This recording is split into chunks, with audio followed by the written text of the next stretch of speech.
Hello and welcome to episode 15 of the Nintendo Review Podcast. I'm Darren Bolton and I'm with Greg and Lee. Is that your microphone? Oh, blocking half my face. Yes, it is. That's the back of my microphone. You look professional.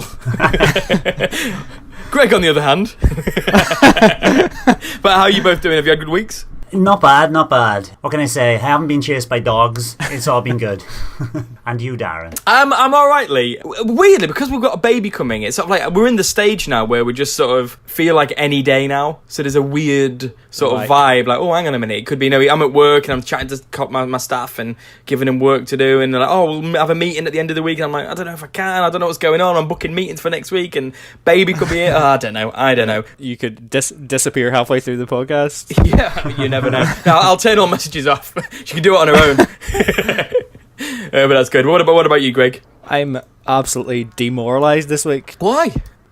Because of you. There's only so many beatings in FIFA you can take. Well, we've got another game today, so maybe you can redeem things. But I'm sure we'll be chatting about FIFA a little bit later on when we chat about what we've been playing. But as always, we're going to start with the news.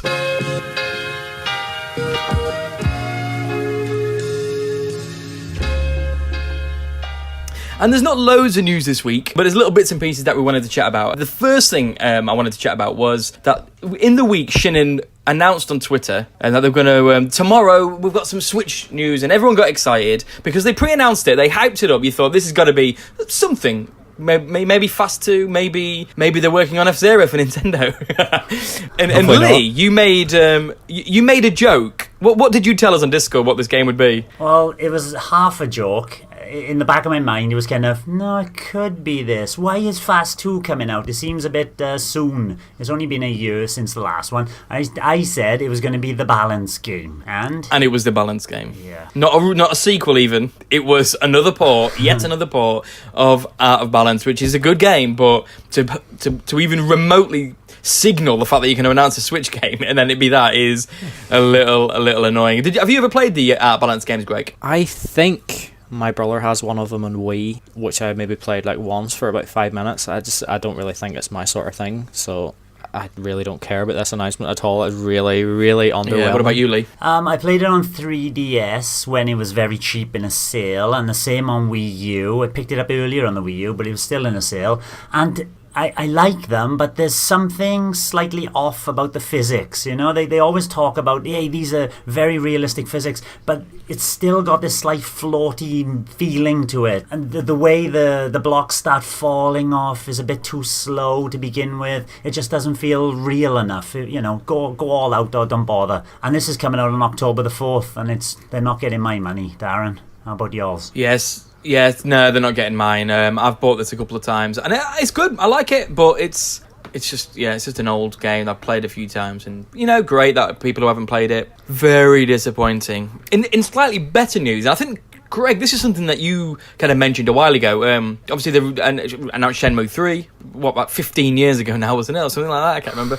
But they also announced that they're releasing Shenmue 1 and 2 on Xbox and PlayStation 4. And I think you've said, if it was on the Switch, you'd definitely buy it. Well, the producer has now come out and said that they're thinking about it. They said they're thinking about it. They're looking at the possibility. To me, that says it's actively being worked on. That's what I think. But what do you think? Are you as positive as that? And now it's coming to the Switch. I've gone from maybe to I think it is to yeah, it's coming in about 5 seconds.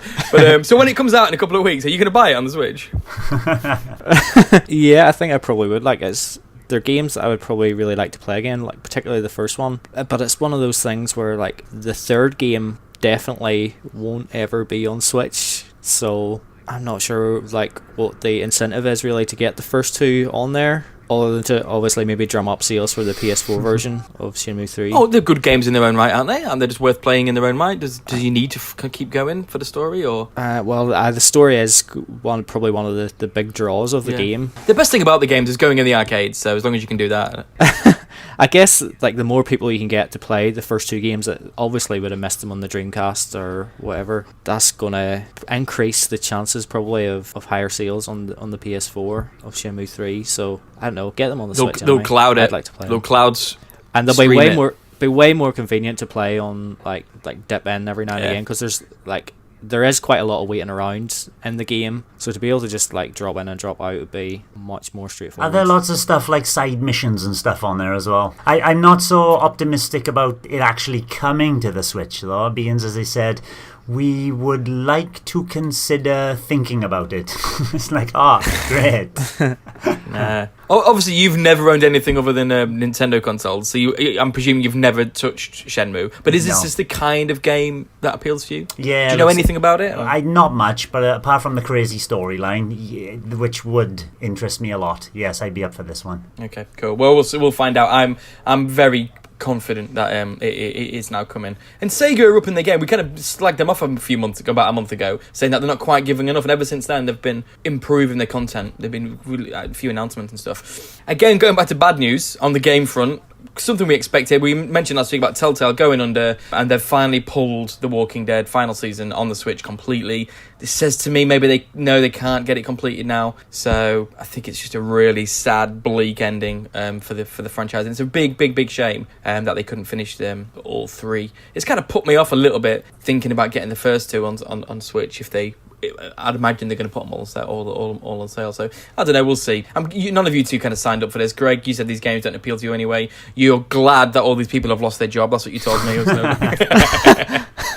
No, I didn't. But Lee, are you tempted to? Because if they all go on sale at half price, are you going to be tempted to pick up the Batmans and things like that? Or I'll be tempted to pick up the Walking Dead ones. Don't know about the Batman ones, but if the Walking Dead ones, I play them and I love them enough, and that kind of style of game, I know it's a kind of point and click adventure mostly, isn't it? But if I do like their style, then the Batman ones are kind of wait and see. But the Walking Dead one's definitely in a sale. They're very good, especially, in terms of like last week on the podcast, you mentioned about your complaints about the gameplay of Broken Sword. Walking Dead does not have that. It is like it's a modern version of the point-and-click adventure, and it's done very well. Maybe they needed to keep kind of modernising the kind of formula a little bit. That's the big criticism for them. But oh well, big shame. And finally on the news front, like I said, it's very very slight, not much going on. We're going to chat a little bit about the online service. The app has been downloaded 5 million times, which is about a quarter of the user base. That's a lot, isn't it, considering everyone thinks it's atrocious? Surprisingly so, yes. But when I actually get a game in Mario Kart and the app pops up to say, hey, you can voice chat, and I go, I'm actively clapping my hands going, let's voice chat, and let's have some trash talk online. And then I click on the app and it's only me. I've never been able to connect with anybody else. It's only ever myself. A lonely Welsh gamer. That's surprising, isn't it? It's a bit of a shame as well, isn't it, really? So people are downloading the app but not using it. I mean, maybe Nintendo will see the numbers and be like, okay, let's just put it native like they have with Fortnite. So what power have Fortnite got over companies? They've kind of finally forced PlayStation to go cross-platform only on Fortnite, and then allowed they're the company that made Nintendo add voice chat natively for the Switch. It's like they kind of did it for themselves. Oh boy, but that's a big shame.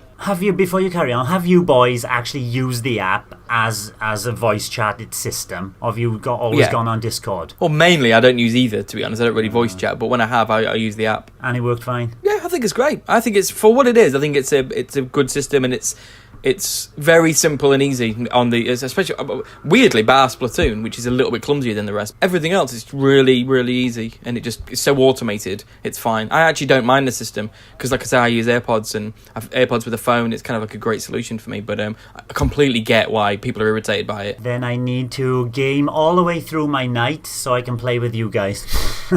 I just can't sleep. It's overrated. The final bit of news is actually just a bit of advice. I think me and Greg, we chatted about this, didn't we? That this option came up to us when we were playing online on the NES games about the low latency mode to improve the online experience.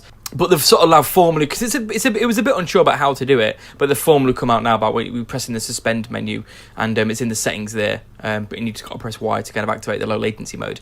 And because it was very surprised that there's so much lag on those NES games anyway, really, wasn't it? But that does improve things a little bit. On that, Greg, how much have you played NES games since we played those games that day 1 or day 2. Well, we actually just discussed last week that I had played a few levels of Super Mario Brothers 3 with I don't even know how to pronounce his name. Is it Smeggle on the Discord channel? There's a wee accent on the E, I think. So is it Smeggle? I don't know. But yeah, played a few games with him. That was before last week's podcast. I have had no incentive to touch those games since, and the desire is already gone. It's pretty much what I expected. The NES titles are all there. You'll dip into a few of them just to sort of check them out, and then that's it. Is that because you're playing other games, because FIFA come out, stuff like that? Or actually, does it not appeal to you to go through Mario Brothers 3 with someone, or play Gradius, or go back and have a game of ice hockey online and stuff? Does it just not appeal to you at all? Or is it just that other games are more important because they're not 30 years old? It probably is, because like I feel like I've got like other stuff I really want to play right now rather than those things, and it's gonna have to be like a really big hole in my in my like gaming schedule, whatever, for me to sort of want to fill it with those NES titles. That's fair enough. I have a big desire to play, although I've not played them either, but I know I will. But I've not been. But Lee, you've still been playing. You said last week you played quite a lot with your son, and every time I go on the Switch, I see the little icon pop up on the corner of my telly saying Lee's playing the NES. What you're probably looking at there is that my nephew's come across, and it's my son and my nephew playing them. They can't get enough of the baseball. Baseball's a huge game over here anyway in Taiwan, and they're just playing baseball after baseball after baseball. But sometimes they dip into the hockey, but it's only those 2 games. I'm quite amazed at the draw that those NES games have given to them, you know? Yeah, because you thought it'd be more people like us who would be more interesting in the NES games rather than 12-year-olds, but that's fine. The hockey game's really good, I think. Yeah, it's fun. Still really good. I think it's good fun. Yes, it's just like playing foosball, you know, table football. And you control the keeper and the defence at the same time. And as long as you can kind of get your head around, I need to control the keeper now, I need to keep focusing on the keeper, it can be quite an enjoyable experience. Have you got into a fight in it yet? No. If you tackle at the same time, so you press the Y button to tackle, you come in and you just keep on slamming the A button, both of you, as fast as possible. All the rest of your team start coming into a flood and just start jumping on each other. I didn't realise it was possible on that one. Good fun. Oh, good. But we'll be getting some new games in a few weeks, won't we? The next batch will be coming out. This month, yeah. Yeah, should be coming up. I don't know if they're going to trickle them out. They'll go, hey, here's 3 in one go. But, yeah. I'd imagine. Well, I can't wait to not play them as well, so that's cool. Right, so let's get on to what we've been playing.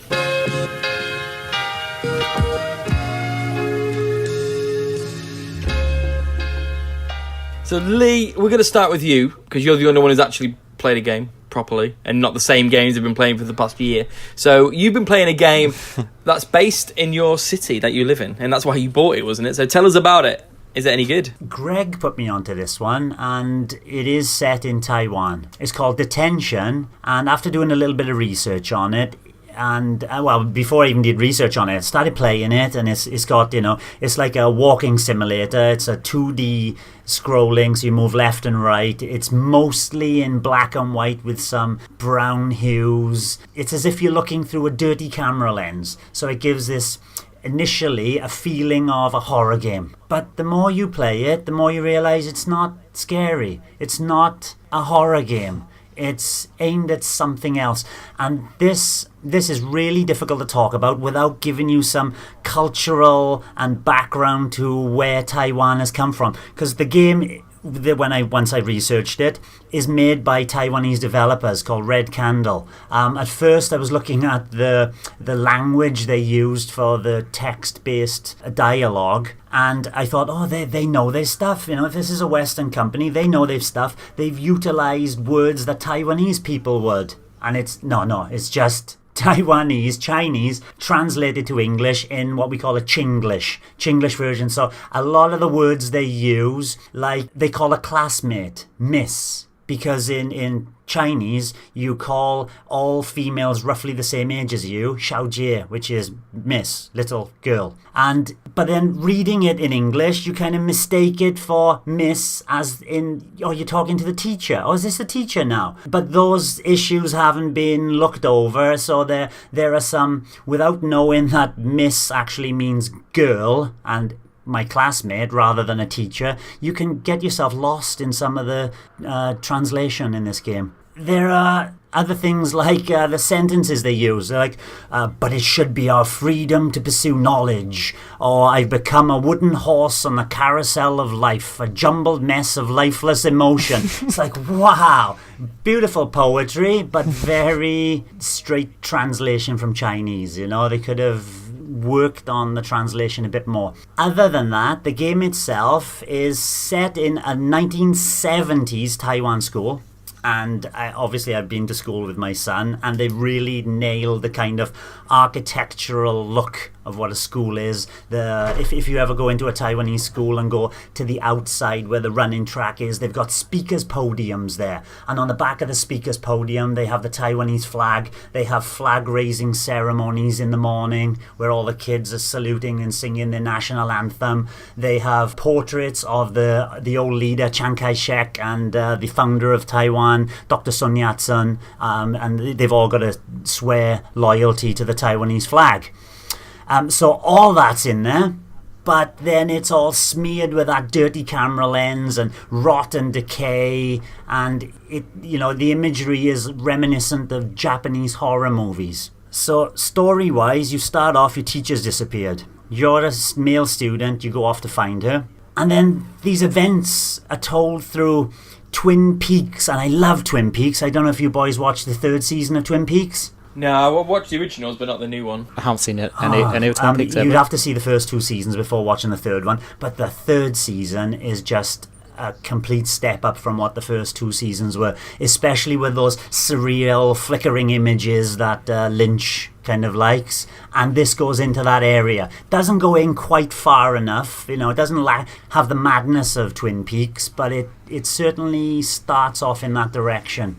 Then you wake up in another location and there's death, and basically the story is not a horror story, even though there are elements of horror in it. The story is a story of family breakdown, repression, censorship, oppression, guilt to do with the oppression, and it's all hidden in the metaphor of image in the game.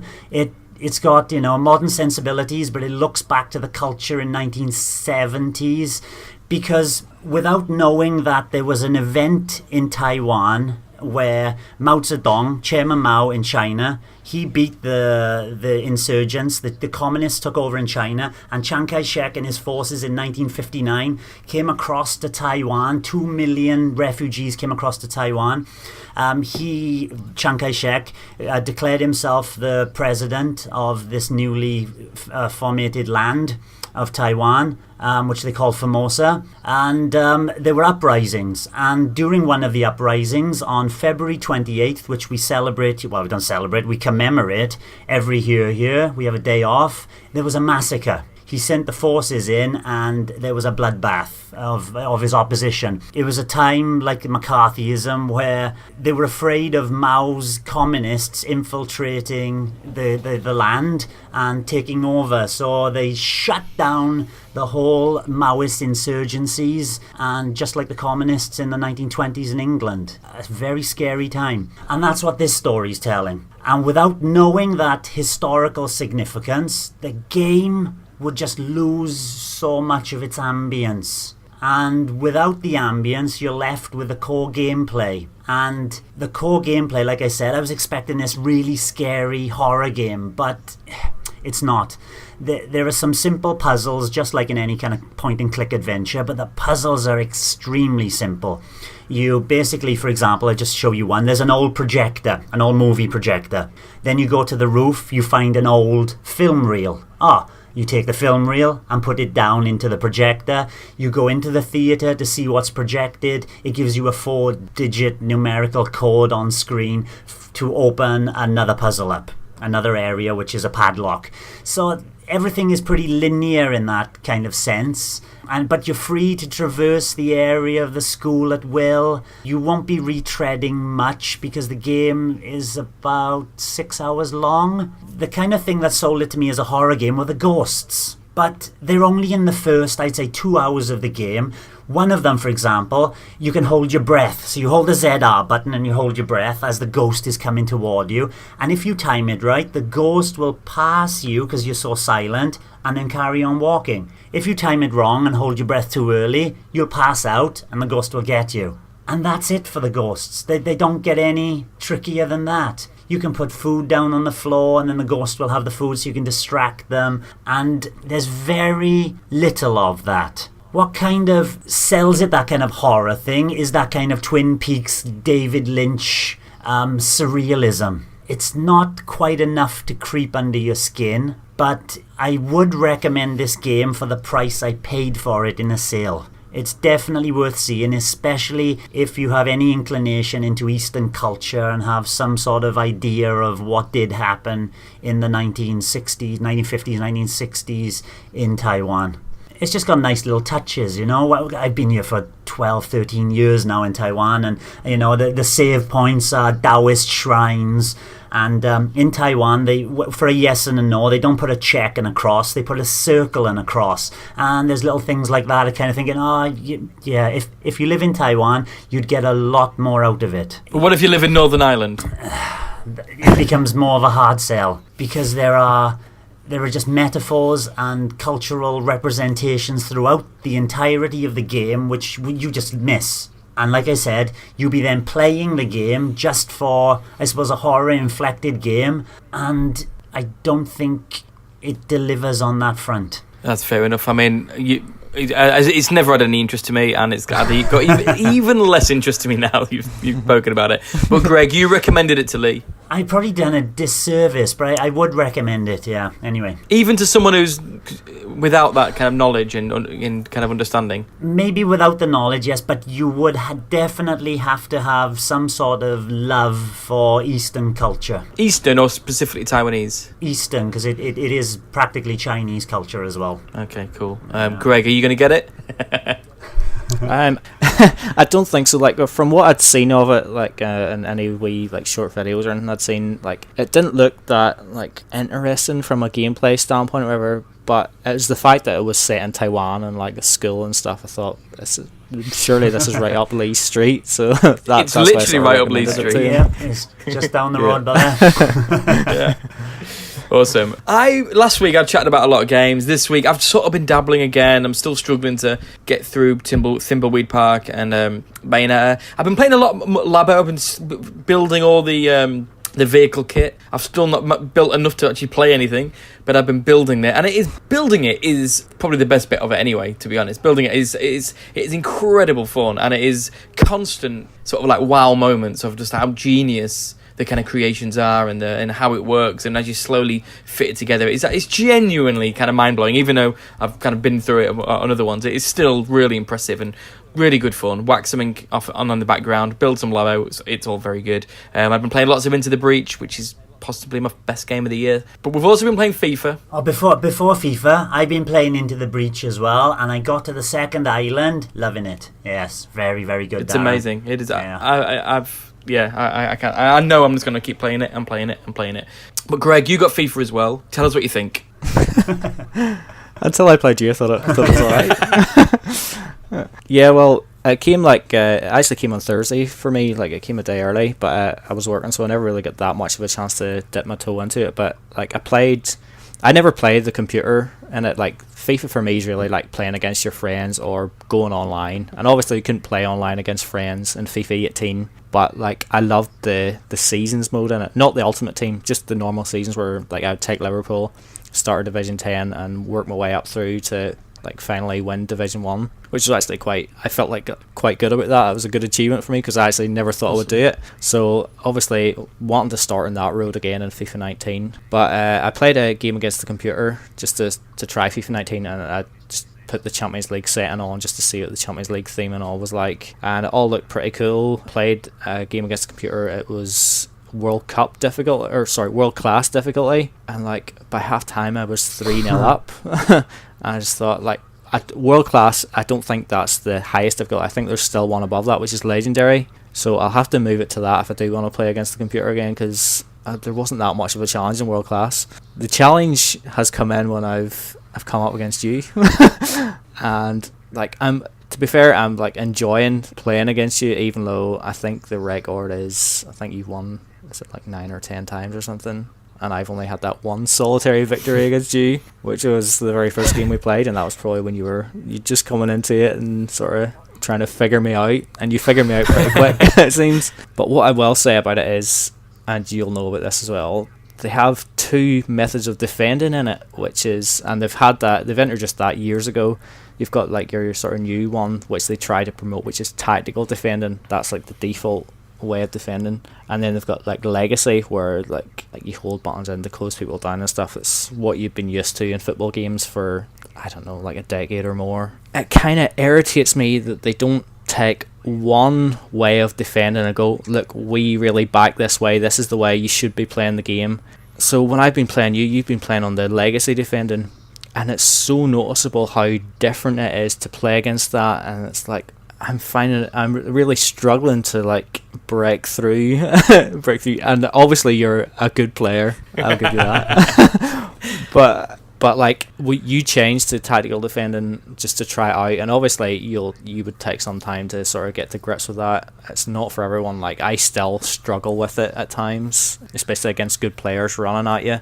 But like it's so noticeable playing against you when you're using tactical defending, because there's just slightly more space to play, and like you understand what you're up against and stuff. So I don't know if you're gonna stick with tactical defending or like.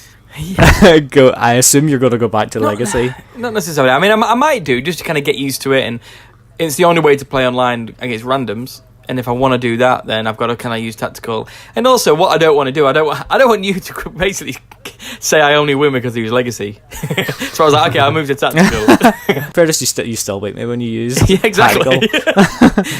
But like, what I've noticed is like we're not that far apart in general gameplay. It's just these wee moments, but like, I guess that's football. Yeah, exactly. Yeah, that's what sort of separates the great from the good. I yeah, guess. it's so I've got a bit of a way to go, and like I'm appreciating that challenge. Like I'm going to enjoy playing it, and like setting up games to play with friends is like pretty easy. You just send a wee invitation, you'll get a wee you actually get a notification screen saying you've been invited to this game. It's like wow, and there's an invitations bit on the menu. It's like wow.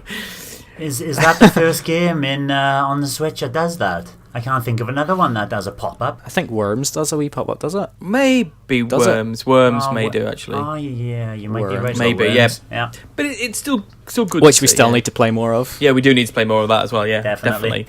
But yeah, the one shame about playing online is like you've got your like offline like multiplayer modes. You can't play those online. No. So frustrating because they're really good, aren't they? Like your King of the Hill or like your Champions League games or whatever. You can't have that. Yeah, so I don't know if you know, Lee, but they've added some new modes to. It's called Kickoff, which is like the bog standard versus mode, and they've got one where it's headers and volleys. Although it's not actual headers and volleys that we used to play as a kid with one goal and a goalkeeper in the team. It's a normal game of football, but the only goals that count are either headers or volleys. Headers or volleys, yeah. Yeah, which is still good. Then there's one which is you get double the score if you score from outside the box. You'll get 2 goals if you score from outside the box. That's good. Which is good, yeah. There's like a no rules mode where you can be offside and foul people and do anything you want. It's basically crazy football, Mario Strikers. which sounds really good. And then, but the best one is called Survival, I think, which is if you score, you lose a player on your team. Oh, that is cool. That shakes things up brilliantly. Yeah, and yeah, you can't do it online. It makes no sense because but so it's a bit frustrating because they sound brilliant. To be fair, you can't do that on any platform, but it does sound good. But back to the defending, because it's like that's like the main aspect of it, really, isn't it? That's the kind of main talking point for us, I guess, and maybe other people it isn't. They just use tactical and that's it. My problem with it is I just don't think tactical's realistic or fun. That's my problem with it. It's like you can't hound players. The fact when there is the way Liverpool play and the way Tottenham play, our teams, they press really quickly from the front, and they do hound, and they do hound in packs, and that's what Legacy allows you to do. And tactical, you just can't do it. It's so standoffish that you have so much time on the ball to pass it and to move around the opposition team. And the defending team just sort of gets a bit closer. You can sort of get another teammate to contain, it's called, but they don't go in and tackle. It doesn't have that hounding ability. Yep. So I'm like, well, I can't do what you can actually do in real life, which frustrates me because that's how my team plays and how I want to play. But then also, it's on the benefit of it over Legacy. it's easier to defend when you're actually close to the player. Like, it pretty much automatically can take the ball off the other player. You don't even need to press tackle, which you can do. You can just sort of like walk up to them and you can very easily take the ball. So it's very difficult to be skillful in the game around players. Like normal footballers, it's very difficult to take it around a player because you get kind of near the defending player and they're going to take the ball off you. And it happens a lot when we play where we're just taking the ball off each other all the time. And then what happens is it favours the really fast and really skillful players like the Ronaldos and the Salahs or whoever, or the kind of fast and skillful players. It kind of favours them because they've got better skills, so they can take it around players a little bit easier, and they're faster. And because you can't actually press the players, the ones who are faster can get away from them because it's a little bit standoffish in defence. So that's my main annoyance with it. And maybe it's because I'm not good at it. Maybe I'll get better at it. Maybe it's me. But it feels like it's the system. Like tactical defending just doesn't allow you to kind of really get on top of the other players. So I'm playing it and I'm like, it doesn't feel realistic. If it felt realistic, but I was finding it more difficult, I'll kind of be like, you know what, I want my football, bar or all my other sports, I want my football to be realistic rather than arcadey. Although I want an arcadey one as well, Nintendo Mario Strikers. So, but it didn't feel like that realistic. But then the Legacy one can feel sometimes a bit unrealistic, and that's almost a bit too houndy. But then I think there's loads of space that gets created if your players are always running out of position and chasing the players. You pass around them and they're left big gaps. But I don't know. It's an issue that will continue. But I'm going to stick with it. For now. But I think you should try Legacy. See, just on that point, if I try to get into Legacy, you can't use Legacy defending when you're doing like seasons and stuff. I don't think. Yeah. So there's no point getting used to that. When if I'm going to be playing against random people online, I'm going to have to go back to the other way of defending. That is true. So you're sort of just stuck that way.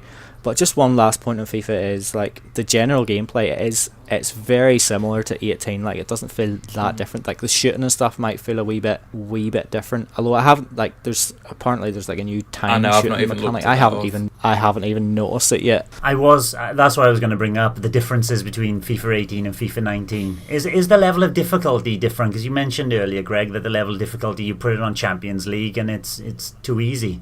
Well, like I say, I never really played against the computer on 18. I did. I'm the opposite of Greg. I never played online. I only play local games against the computer. I play FIFA to play Tottenham's next games. That's all I do. That's what I did on FIFA 18. All I did was play whoever Tottenham were playing next, and maybe the few games after as some kind of like fantasy, like where would we end up if we won the next 4 games? I play the next games, and so that's all I use FIFA for. So all I did was play the computer. Does it fit? I've not played it loads. I've been playing online with Greg a lot, but I've not actually played it outside of that too much. It does feel a fraction easier, in all honesty. It does feel a little bit easier. Not loads, but it does feel a bit easier there.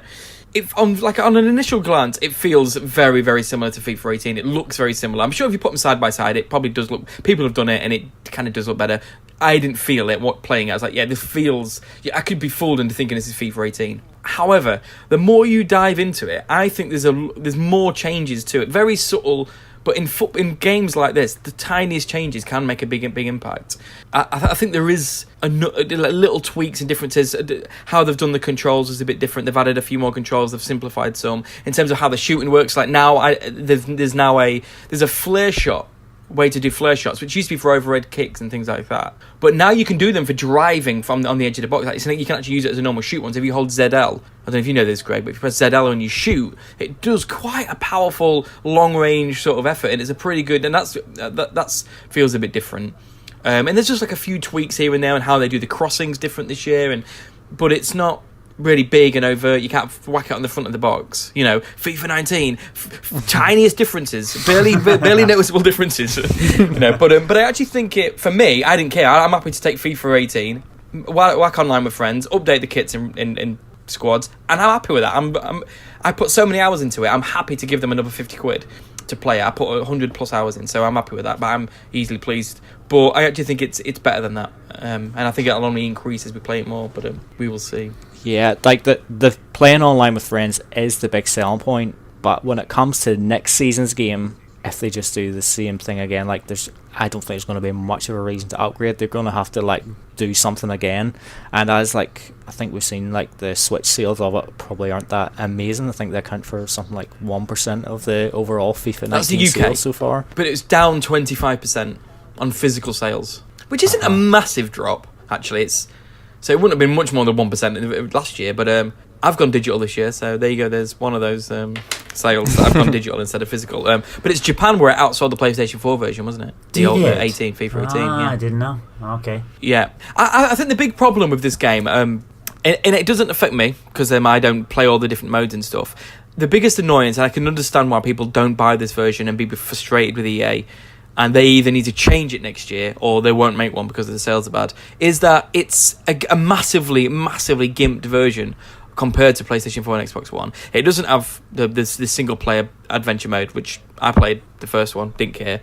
But a lot of people do, rightly so. And there's a lot of online modes and a lot of single-player modes that it doesn't have. Even Ultimate Team, which is what a lot of people play, there's a few bits in that it doesn't have. So it probably, I don't know the figure, but even 50%, it probably doesn't have half the modes of the other versions do. But they're charging the same price. Yeah, you can't justify it, can you? And that It's is not right. disgraceful. It's disgraceful. Yeah, like the big one we probably want is like the 11 v That's v11 the one. That's the only one I'm devastated mode, like, by. Yeah. Yeah, everybody controls. And we're on the same player. team, Like, and I played that. I think I played that a wee bit in like FIFA 10 whenever I had the Xbox 360, and like it was like a fun mode. I never really had much of a chance to play it and it isn't on Yeah. FIFA 19 on the Switch. Yeah, I know. It's classic crazy. EA. It's disgraceful. If the thing is, if they charged £40 for it, like knocked a tenner off or 15 quid off or whatever, $39.99, I think that'd be great, because it's almost like playing a handheld. Even if you think of it as like, I want to play the PlayStation 4 version because I want the best FIFA experience. Having a handheld version of this quality would, I can understand the kind of logic behind that, but to charge this much money is a disgrace to have all those modes missing. So EA, they're a horrible, vile company. But I'm happy to give them my money. But they need to sort it out, because if this bombs, and I can understand why it would, because why would you upgrade from FIFA 18 because it hasn't added close to enough? And we know some people who have put 800 hours into FIFA 18 and they're not upgrading. Yeah, and wanted to buy this, but was just like, no. Yeah, you can't carry over like your FIFA Ultimate Team stuff over to the next one, so you're starting again from scratch. So like, it's not a mode that I play, but like putting that amount of time into something just to have it all wiped out. It's just... So you can understand it. So they even need to go, right, we're going to do a budget. And when I say budget, I don't mean the lazy things they did with the Wii and stuff like that, with the legacy editions and stuff. But like, this should have been a budget game. It's as simple as that. There should be 40 quid would be a fair price, I think.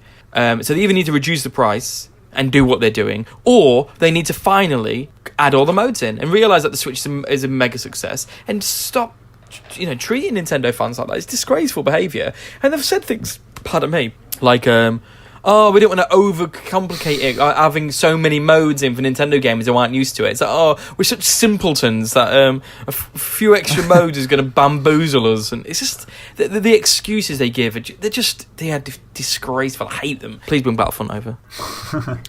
But yeah, anyway, FIFA. Saying that, I'm probably going to put a couple of 100 hours into this, and I'm going to love it. So, but I'm not speaking from my perspective. I'm speaking as kind of broadly. I think it is a bit of a disgrace. But we're going to play lots and lots, Greg. We're going to do it, and I think we do need. With every game, we're like Spurs v Liverpool.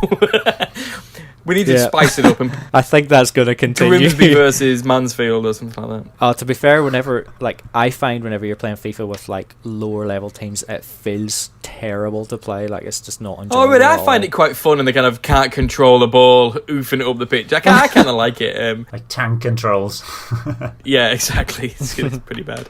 But so FIFA, it's a tricky one. I recommend it because I think it's a great version. I love it. I absolutely love it. I'm not going to deny it. I don't care. But I think EA are disgraceful. I think the game's great. I think if you like football, it's a no-brainer. And ultimately, it is still a handheld game. And there's never been a better handheld football game. And I think that's a worthy thing to kind of mention. But cool. So that is what we've been playing. I'm sure we could chat about FIFA every week. We could update on how the matches are going. If we must. Yeah. But now we're going to go on to a quick reader question.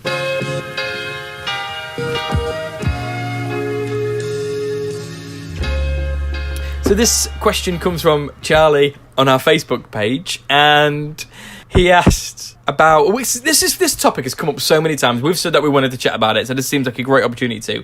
Fortnite battle passes, obviously now loads of games are taking the system. We've said Nintendo could do it, how they're going to do it, and so he asks what Nintendo franchises could use the Fortnite battle pass system, and what are our ideas? What do we think Nintendo could do, would do?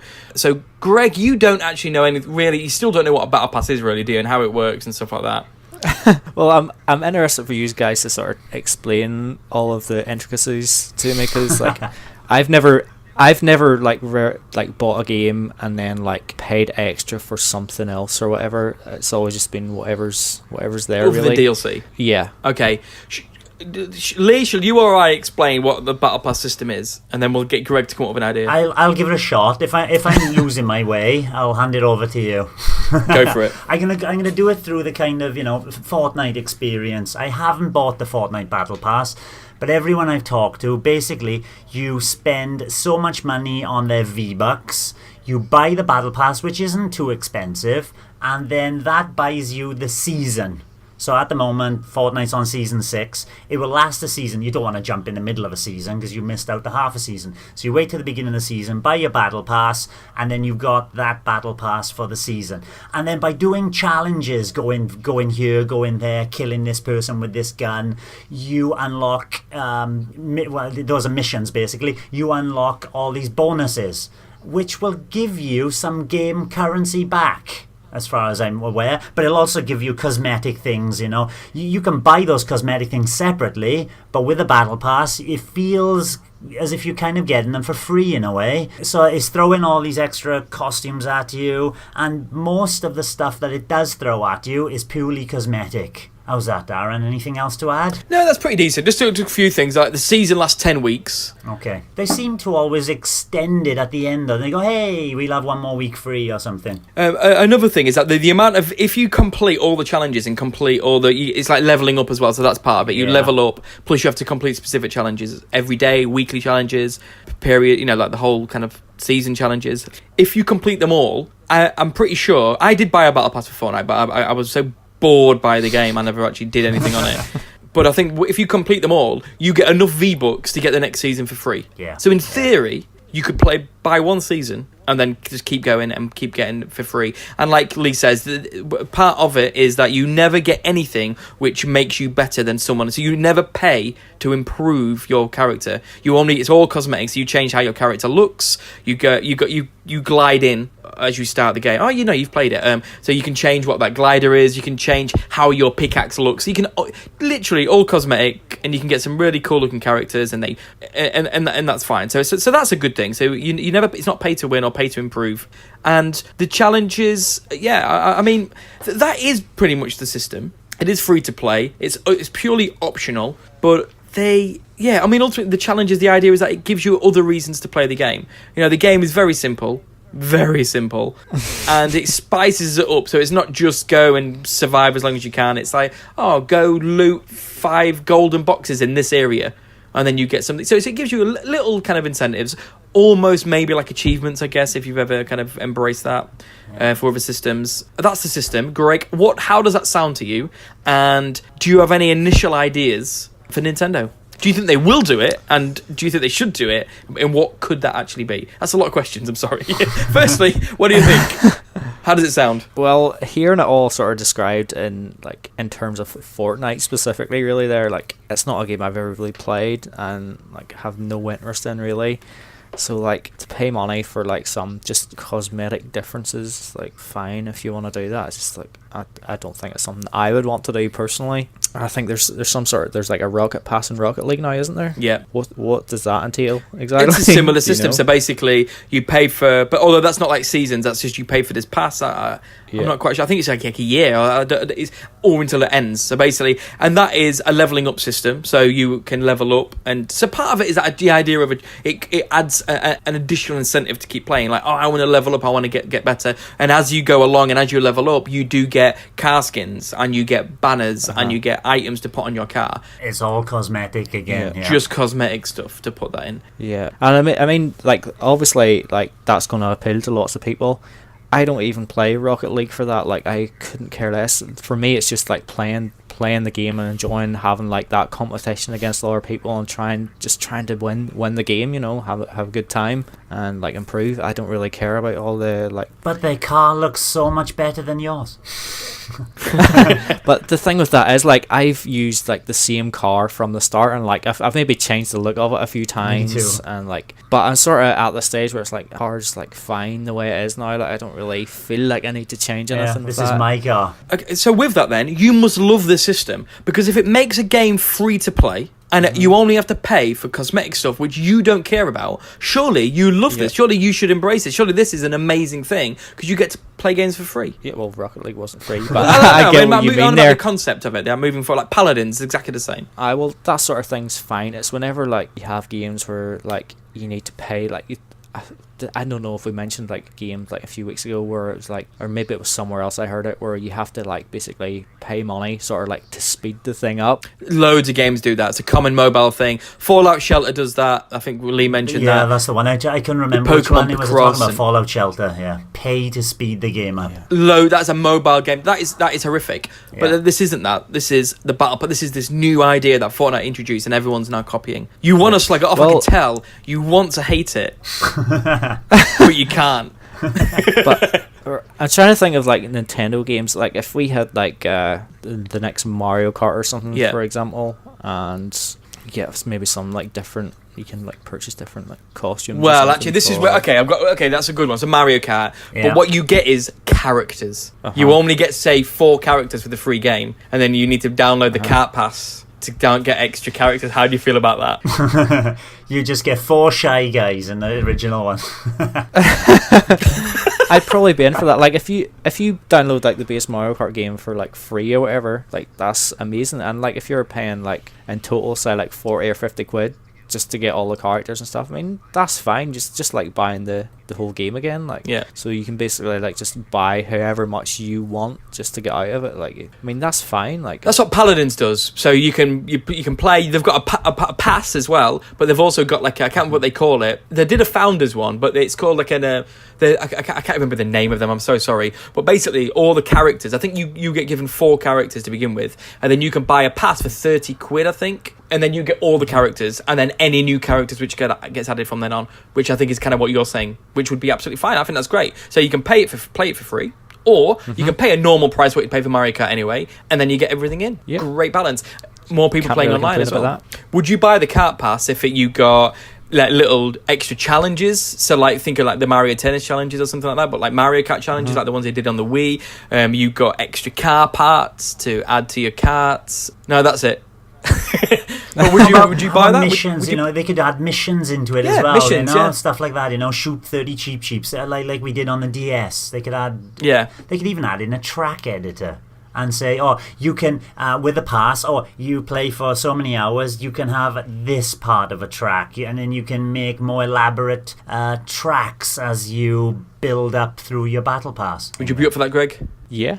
Get excited about it. See, now, it's like we talk about. Like the games that I sort of hear them like these sort of passes stuff being discussed about, they're games I'm not really into anyway. They start introducing that into like somewhere like I'm actually excited about this game, then of course I'm going to be more interested in spending money on it. So the concept of it now, do you think, are you fine with that? If that was the future of a lot of kind of multiplayer games, do you think actually that's a pretty good it's a good middle ground from the old mobile horrible tactics to the new ones? Well, yeah, like I think that's even better than what you get now, because like you get a chance to try the game out for pretty much nothing really. So you can try the game out, see what you like, and I really like this game, I'm more than happy to give the developers some money for this here and get more out of it. That's right. Exactly. I think the thing that we've not chatted too much about, but which appeals to me the most is, and it weirdly Into the Breach has kind of amplified this, is that what interested me about getting the Fortnite Pass and trying it out, it's not the cosmetic stuff, but although for Mario Kart and stuff it appeals to me a bit more, it's the challenges. It's that incentive to keep playing the game in a different way. That is what appealed to me about Fortnite. You know, fine, you do the same kind of thing, you go in and you survive, but the idea of going to a specific area and finding mushrooms or something like that, or I was like, that's quite interesting. I quite like that idea of giving me another reason to play. and Into the Breach has sort of like loads of little challenges that you can do, and I'm loving looking at the challenges and doing it. So one of them is, there's some weapons in Into the Breach where you can push enemies, and you can push them into to water or lava or something like that. And one of them was, can you push 3 of them into a lake 3 times in one go? And I'm like, I want to try that. Can you kill someone with a flying punch from 5 spaces away? I'm going to try that. And then you get coins in Into the Breach, which then you can use those coins to unlock extra teams and mechs and stuff like that. And I love that. I'm like, that is, for a game I enjoy playing, I love that, and I'm going to get every single one of them in Into the Breach. So a game like Mario Kart, can you evade a blue shell in a match, or can you kill 10 people in one go or can you kill 5 people with a banana skin in a battle mode or something like a really specific challenge that makes me go, I'm going to try and get that challenge, and then I unlock a new Mario hat or something like that. That appeals to me a lot. In fact, I actively want that. So if they did that for Mario Kart, I would be all over it. I'd be like, yeah, but give me little things to do mid-games, or even for FIFA, if they did one for FIFA. Can you score a header, one with your left foot, one with your right foot in one game, or something like, do you know what I mean? Like mad, just tiny little challenges to give you a slight incentive. I think it's great. The problem with Fortnite is I just hated the game so much. I didn't hate it, but I was so bored by it, I didn't actually do it. But the concept appeals to me a lot. But I think there's one game, you said Mario Kart, I think there's a more obvious one, which I think I am certain they're going to do this either next year or the year after. And you've got the name for it. The Splat Pass, obviously, is so obvious. Lee, do you have any initial ideas about a Splatoon version of this? Or it's going to happen. Well, we say it's going to happen. It does feel as if it is the evolution. The way they've been bringing out DLC and single-player stuff as well, and the way they kind of trickle out all their extra weapons and extra maps and everything, it would fit this perfectly. They've even been building out the lore of it as well, selling. And that's the kind of thing that Fortnite does as well. Every time a new season comes, some extra event is happening. Yeah, that's the best thing about Fortnite. It's amazing, the world they building. could really do it really well in Splatoon 2, especially it'd be Splatoon 3 to play. But yeah, apart from what they're doing already and just making it free to play in the beginning and then just continuously adding stuff, just keep it up. I'd be well up for that in Splatoon. Yeah, I mean, it's such a natural fit. It fits in perfectly. Because even like what Fortnite does, it's free to play. Splatoon 3, it's free. Splatoon 3. And you can buy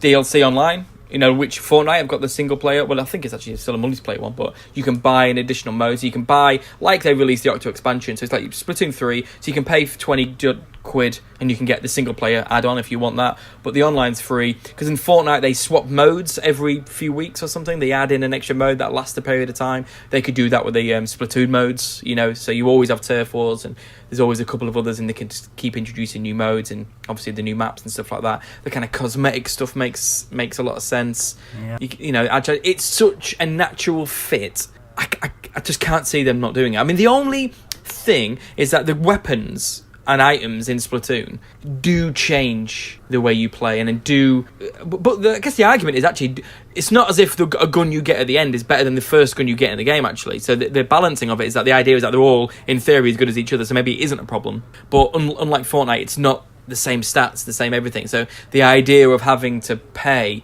to get different types of weapons could be a bit of a sore subject, like a sticking point. I don't know, but I think they deal with that kind of thing well now, and I can't see them dealing with it any other way than how they deal with it now.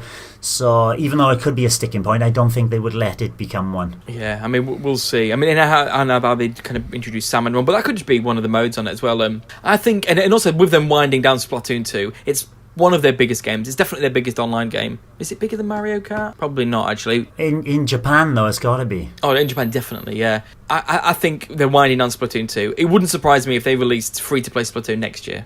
Maybe it's a bit soon, but I think they need Splatoon just to keep going and keep going and keep going. And if they're ending it now, and then Splatfest until June, next Christmas, Splatoon 3, free-to-play, that's what I think. Yeah, I agree with the timing. It would be that kind of New Year, Japanese New Year, but Christmas for us, yeah. Yeah, and also Splatoon Battle Royale. Do it, Nintendo. and Mario Kart Battle Royale. But while we're talking about all the gaming fads at the moment, Greg, I've been watching you. You've been laughing at some of the things I've been saying. I don't know if it's like disbelief or head in hands. What are you thinking about our version of Splatoon? The reason I'm laughing is completely unrelated to any of that stuff. I don't know if it's the same with you, Lee, but just at the wee Skype window I've got open here, like your picture has frozen on quite an unflattering moment, and it's still there. So every time you speak and it comes up on my screen, I'm just laughing. So That's fair enough. But would you get into the Splatoon? Would you happy with this? Does this sound good? yes, the fact that Splatoon 2 is sort of seem to be winding it down a wee bit, like it sort of makes me feel like I actually need to like sort of get on that and like strike while iron's hot before everybody does start to move on to maybe if they do create like as you say, this Black Pass version like that type next year or the year after or whatever. I sort of need to get on to Splatoon 2 and play it properly now before everybody's moved on. I've lost I haven't played it for a while, and it's such an amazing game. Obviously the new update's coming tomorrow, the final new stage, so yeah, definitely get back into that. But do you think, are you as confident as me and Lee? Do you think a free-to-play Splatoon is coming the end of next year? It seems like an obvious evolution, but then Nintendo don't always do obvious. Exactly, do they? yeah. I mean, exactly. They must surely be looking at the money, though, of Fortnite and going, You look at, like, Super Mario Run on the phones there, where they used, like, the model where you just pay for the game, and it did not do anywhere near as well as some of their other mobile offerings. I know, and then Fire Emblem is smashing it, and that embraced more traditional mobile sort of payment methods, but still generous by all accounts. So. Do you think of any other Nintendo properties and franchises that Nintendo could do this with? Personally, I would like them to see them go back to like a custom robot, and they could do, skins and all that, and build your own robots and fighting. They could do a Mario Chase kind of battle royale. I know, I was thinking Mario Run, kind of but thing, and so you maybe more Nintendo Land and bring in the other ones as well to maybe kind of make it a bit more. Bulk it out a bit with other games. I think that would be a nice one they could dip into as well. Animal Crossing terrifies me more because it's all about customization. You could have always been about that and games added in, clothing. Get out there and collect these 4 butterflies. Those are your missions. Yeah, maybe. Yeah, it kind of does it. Yeah, maybe it would. I'll bring it on. Battle Pass everything. Do we think that's what it's going to be like with Animal Crossing next year? No. Animal Crossing. But it wouldn't surprise me. No. Strange, huh? But I wouldn't be surprised if they did it, but I don't think they will. Yeah, same. What about you, Greg? Do you think they're going to do it on there? There's a good possibility there might be some sort of wee microtransactions in there somewhere for certain things. Not necessarily like a Battle Pass of sorts, but just like you can go and do all this stuff to earn the money to go and buy these certain things, or you can just buy them. Just give us a wee bit of money. No, it's like no, please. But like companies are like introducing all these sorts of things, like they have been over the last few years and stuff. Like the landscape in like say like 10 years from now, we're going to be like paying for games and stuff so different than what we are now, I think. Yeah, and consuming the games so differently. Yeah, all streaming, all battle passes. Yeah. And then there's still Nintendo making a Mario game for 50 quid. And I'm still buying them. Exactly, awesome. Well, that was good. That was longer than I expected. See, Greg, you did have a lot to say about it. Yeah. Awesome. Thanks for explaining it to me. No problem. We're going to get onto our pub quiz.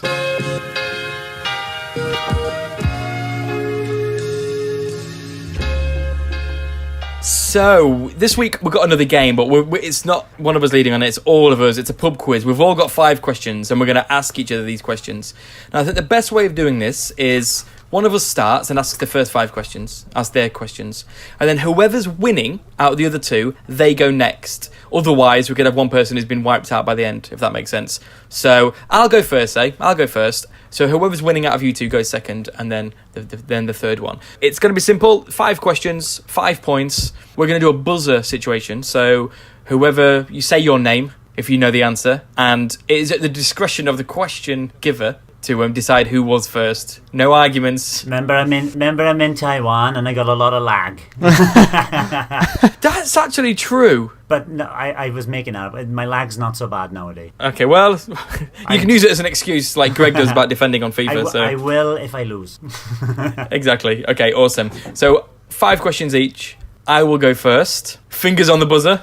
Are you ready? Go for it. This has got half a point each for this. Overcomplicating it already. Classic me. Right.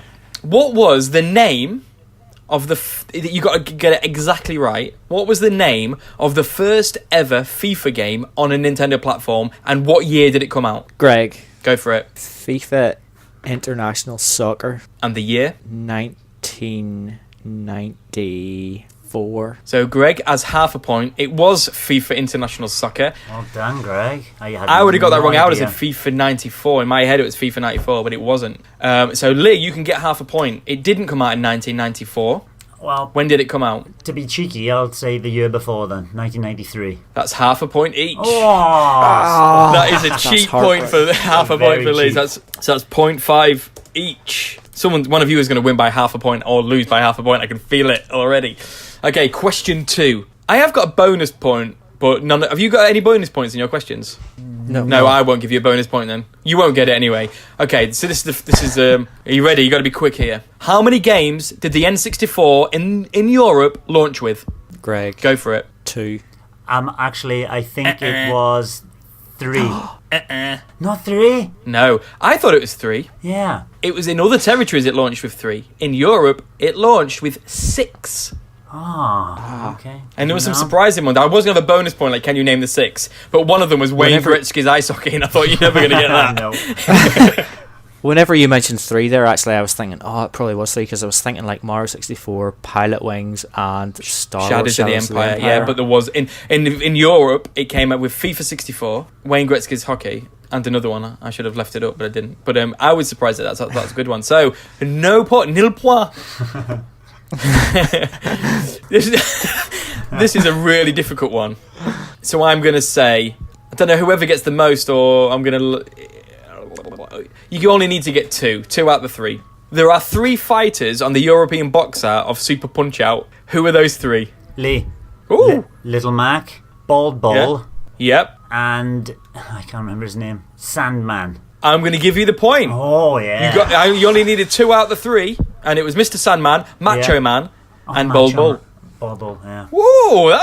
I thought that was nails. Well done. Little Mac was not on the cover. No. Well done. Thank you very much. I thought that was very tricky. Okay, so question number 4. Bully on the Wii. Good game. It had a subtitle. It was Something Edition. What is that something? Go for it. Scholarship Edition. Lee's on fire. Wow. Disgusting. So it's 0.5 for Greg and 2.5 for Lee. Got that one. So this is a question. On the GameCube, I want you to put these in order of release in Europe. Eternal Darkness, Super Mario Sunshine, and Star Fox Adventures. Order of release. Go for it, Greg. I've got to go with Super Mario Sunshine. Mm-hmm. Star Fox Adventures, Eternal Darkness. Now, before you say the answer... I was going to say, before you say the answer, I would have said Eternal Darkness was the last one to be released. Well, it's your go. Yeah, but Star Fox and Super Mario Sunshine reversed. So I thought Star Fox Adventure was first, then Super Mario Sunshine, then Eternal Darkness. Both of you are wrong. Okay. Mario, Eternal Darkness, then Star Fox. Okay. Yeah. Okay. There you go. That's my 5 questions. So the scores: Greg with half a point, and Lee with 2.5 points. So Lee, you go next because you're in the lead, and Greg, you need to get at least 2 to have a chance, and hope Lee doesn't get any more in the next. But so bring it on. So go for it, Lee. I'm worried we're not going to get any.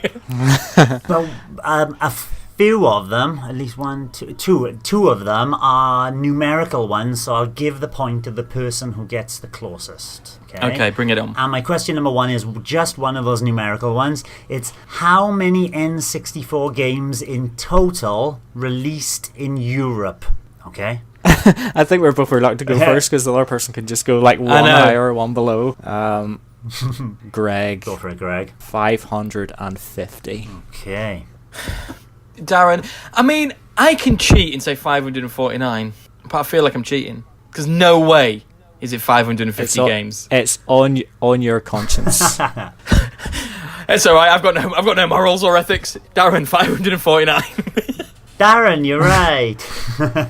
Okay, I would say 350. It was actually less. This number quite surprised me. Wow. And in total, because there's so many Japanese games that never made it to Europe, the figure I got from the internet, if it's not wrong, was 242. Yeah, so I would have said 350. So Quite- that's a bit quite fairer. low, huh? That is much lower than I thought it was. Anyways, that's 1 to Darren. Okay, next one. I need a quick answer for this one. Still N64 question. What year did the N64 cease production? Greg, Go for it, Greg. 2001. No. Darren, Yeah. 2003. It is 2003. Oh, yeah! Spot on. Next one. SNES ones now. I got 1, 2, 3 SNES questions specifically. Okay, first SNES question. What was the best-selling SNES game in all territories? Go for it, Darren. Go for it. Super Mario All-Stars. No. Greg, chance to get the point. Super Mario World. Yes, with So I over was going to say that. 20 million copies sold worldwide. It was Super Mario World. Fully deserved. Great game. So annoying. I was going to say that. So that was the best-selling first-party game. Next question. What was, on the SNES, the best-selling third-party game? Oh, my God. That's hard. Is it, should we, I mean, is that the question I was going to say? Is it worth doing like a genre? But maybe not. Maybe I'm trying If I said the genre or the developer, you would no. guess it straight away. Oh, no, I think I've got it. But which one? I'm going to guess, and Greg's going to guess the other one, and he's going to get it right. Street Fighter 2. I'll take that. Yes, you're right. It's Super Street Fighter, but yes, Street Fighter. That in that kind of pantheon of 2D fighters. Correct. Well done. Well done. That also knocks me out.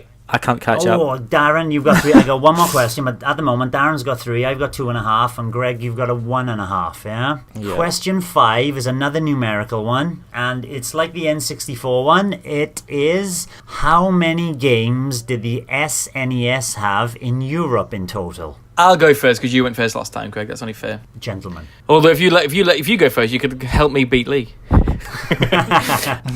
I will say 600. Okay, Greg. I will go 599. Greg gets the point. Yay. It was 517. Wow. Oh, me and Greg are tied now. 2.5 each. So, Except it's Greg's Greg, question. you're 5. So to decide immediately, I'm half a point ahead. I'm getting used to losing to Darren. It's fine. Okay, so it's my quiz then. Okay, we've already mentioned this game already, which was Eternal Darkness. But what was the surname of the family you control in Eternal Darkness on the GameCube? Oh, my God. I don't know. Does it begin with am I right? Yes. Oh, no. Oh, my God. Lee, if it Can I- begins do I with get- I'm completely guessing. Riviera. Do I get Wrong. half a point for that? Dare I give a clue? It's another word backwards. Riova. No. The word backwards was Revis. savior, so the name is Roivas. Roivas. Okay. I don't get anything for that. No. Stick to your guns, Greg. Okay. Good man. Next question. What was the subtitle of the game Fragile Dreams on the Wii? I don't. I thought it was Fragile and the subtitle was Dreams. Journey into... Have either of you played it? Yeah.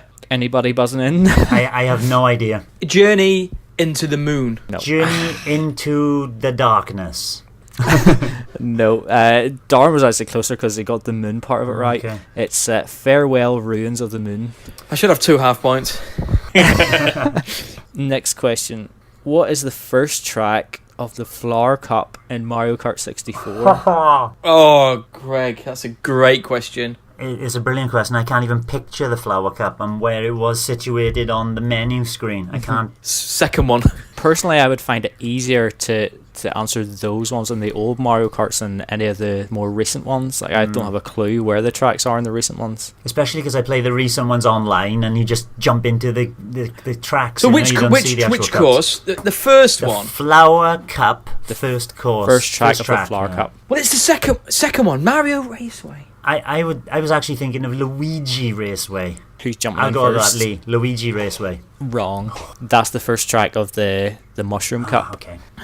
No, Mario's not the first one. It's the later one. It's in the Flower Cup, though, isn't it? Mario's in the Flower Cup. Mario but I know is in it's not the Flower first Cup. one, so I'm not looking for a clue. I'm just saying, I'm just getting my brain in order. And I know it's not the first one. I'm thinking it's the worst track in Mario Kart history. But is it wrong?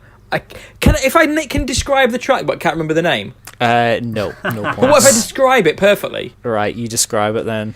It's the worst track in history. It's in the Mario Kart 8. It's the one on the motorway with all the cars going past. I thought that was the It's last. Oh, it might be the first. I thought it was the last one in the cup, but that's the last one in this Mario Kart 8. That one is called Toad's Turnpike. Yeah, that's the one. He didn't. I would have got there. He just jumped in, even though I was. Yeah. No, I would have to agree with you. In Mario Kart 8, it's probably one of the worst tracks in Mario Kart 8. I actually loved it in Mario Kart 64. Me too. The worst track on Mario Kart 64 was the Sherbet Land. Oh, terrible. I like that one too. Right, so the answer actually is Toad's Turnpike, but because you said it was the worst track in Mario Kart history, I'm not giving you a point. Yeah. So Lee didn't let me finish. He just jumped in because I got it right. You were dithering for far too long. You're not giving me. I've answered all three questions right. I'm tempted to give you half a point here, Oh come on! I was going to get but that. in the interest of keeping the game interesting, I'll keep it as it is. Oh my! This is rigged. Absolutely rigged.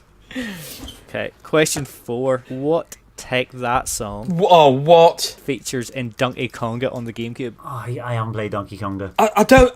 I know all the songs, but I don't know what to take that. I don't know which one would be Take That. No, I bet you know when you look back in all those boy bands, and there've been so many of them now, they just all blur into one mess. I could say any song, and I wouldn't know whether to Take That sang it or not. I don't know any of their songs. How about I don't know if this is a Take That song, and I'll embarrass and in If you could rage sing Take it. That followers everywhere. Want You Back. I was going to say, if you can sing it a wee bit without the actual name, I'll give you it. Oh, but you wouldn't let me describe a track on Mario Kart perfectly, and I can't. Do you want to have a go singing it, Lee? No. I'll go with Take That, Want You Back. I know it's wrong. Can I hum it? big. Darren, Go on. Then. that's me buzzing in. Can I hum it? Yeah. If it's as good as Ronan Keating. Yeah. Okay. I don't know.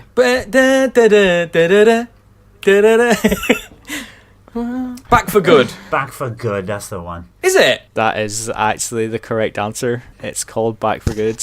I feel like I'm a bit Want you torn back, now want you because back, Lee was so want you close, but back then for because I was good. such a about the last question, I can't really give Lee the point for that one. And I got it right. You did get it right, So I've won. but possibly only because Lee got it. I don't know. So yeah. And I should have had about 3 points already on this round. So, see, don't forget that I helped you win, Darren. You know what? Even though I got it right with no help whatsoever, I won't have it. Go on, next one. You can have half a point each. He didn't do anything.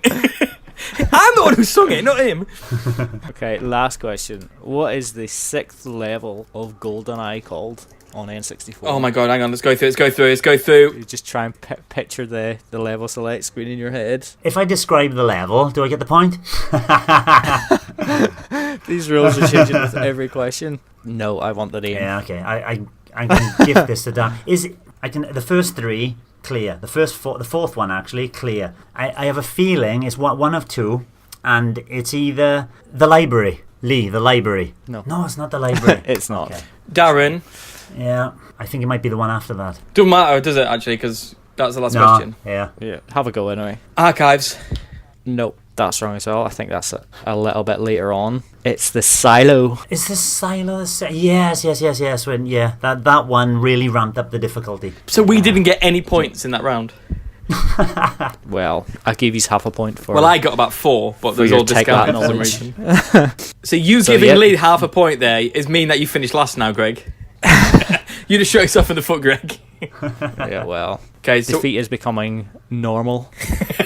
so what's that? 2.5 for Greg, 3 for Lee, and 3.5 for me. Yep. In the pub quiz. Good stuff. Congratulations. That's good fun, that. Well, thanks for listening, everyone. That was good fun, and we'll speak to you next week. Bye. Bye-bye. Bye. Thank you for listening to the Nintendo Review Podcast. You can find this very podcast on SoundCloud, iTunes, Stitcher, Google Play, TuneIn, and YouTube. Just search for the Nintendo Review Podcast. Don't forget to give us a review and ask us a question. We are also on Twitter, Facebook, and Instagram, where you'll find great content such as news, reviews, and streams. Of course, you'll find us at nintendoreview.co.uk. And check out our Nintendo Review Discord channel for lively discussion, meetups, and in-game voice chat. Drop by and say hello.